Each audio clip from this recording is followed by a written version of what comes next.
بسم اللہ الرحمن الرحیم۔ رسول اللہ صلی اللہ علیہ وآلہ وسلم نے ارشاد فرمایا، اگر لوگوں کو تنہا سفر کرنے کی ان خرابیوں کا علم ہو جائے جو مجھے معلوم ہیں تو کوئی سوار تنہا ایک رات کا بھی سفر نہ کرے۔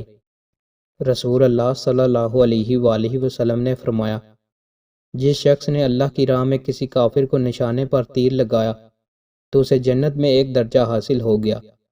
جس نے اللہ کی راہ میں تیر اندازی کی تو وہ اس کے لیے غلام آزاد کرنے کے برابر ہے، اور جو شخص اسلام میں بوڑھا ہوا تو روز قیامت اس کے لیے نور ہوگا۔ رسول اللہ صلی اللہ علیہ وآلہ وسلم نے فرمایا، اللہ تعالیٰ ایک تیر کی وجہ سے 3 آدمیوں کو جنت عطا فرمائے گا۔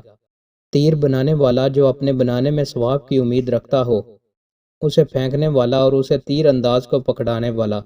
تیر اندازی کرو اور گھڑ سواری کرو، تیر اندازی کرو اور گھڑ سواری کرو، اور تمہارا تیر اندازی کرنا تمہاری گھڑ سواری سے مجھے زیادہ محبوب ہے۔